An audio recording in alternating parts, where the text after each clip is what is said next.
જય માતાજી ખેડૂત મિત્રો, ખેડૂત આઈડિયા ટ્યુશનમાં તમારા બધાનું હાર્દિક સ્વાગત છે। આજે આપણે આ વિડીયોમાં જોવાના છીએ કે આપણે છે તો કે આપણા સર્વે નંબર પ્રમાણે છે તો કે આપણા ગામનો નકશો ડાઉનલોડ કઈ રીતે કરવો। તો આપણા મોબાઈલ દ્વારા છે તો કે આપણે સરળતાથી છે તો કે નકશો ડાઉનલોડ કરી શકીએ। આપણા ગામનો અથવા તો છે તો કે બીજા કોઈ ગામનો છે તો કે નકશો આપણે સરળતાથી છે સર્વે નંબર પ્રમાણે છે તો કે ડાઉનલોડ કરી શકીએ છીએ। તો ચાલો આપણે આગળ વિડીયોમાં જોઈએ। તો સૌથી પહેલાં તમારે પ્લે સ્ટોરને ઓપન કરી લેવાનું છે। ત્યાર પછી ત્યાં આપણે ટાઈપ કરવાનું છે માય સ્ટેટ પોઈન્ટ। ત્યાર પછી છે માય સ્ટેટ પોઈન્ટ પ્રોપર્ટી, તેને છે તો કે તમારે ઇન્સ્ટોલ કરી લેવાની છે અને ઇન્સ્ટોલ કરીને પછી તેને ઓપન કરવાની છે।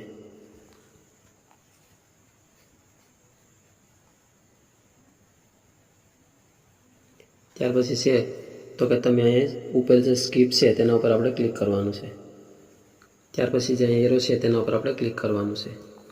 જો તમે આમાં સૌપ્રથમ યુઝ કરતા હોય તો તમારે છે તો કે સૌપ્રથમ રજિસ્ટ્રેશન કરવાનું છે અને જો તમે આમાં ઓલરેડી યુઝ કરતો તમારે છે તો કે મોબાઈલ નંબર નાખીને આમાં લોગિન કરી લેવાનું છે। સૌપ્રથમ તમે યુઝ કરતા હોય તો અહીંયા રજિસ્ટર છે તેના પર આપણે ક્લિક કરવાનું છે।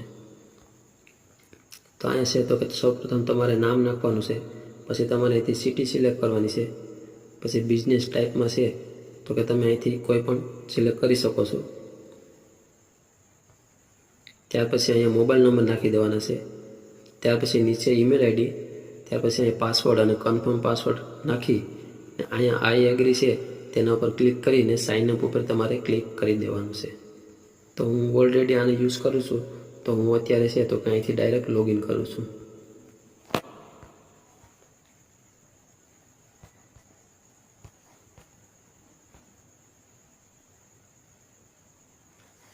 તો તમે જેવા લોગિન કરશો તો તમને છે તો કે આવા પ્રકારનું ઇન્ટરફેસ જોવા મળશે।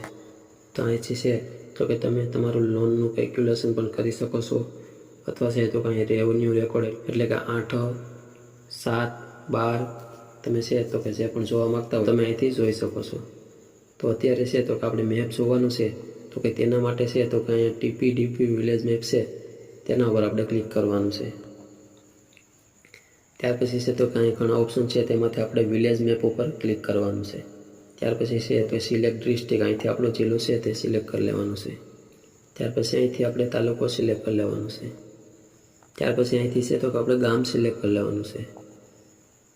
ત્યાર પછી છે તો કાંઈ ડાઉનલોડ એન્ડ શેર છે તેના ઉપર આપણે ક્લિક કરવાનું છે।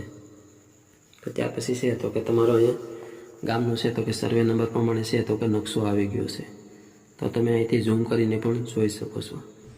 તો આવી જ રીતે છે તો કે તમે તમારા ગામનું છે તો કે સર્વે નંબર પ્રમાણે નકશો ડાઉનલોડ કરી શકો છો।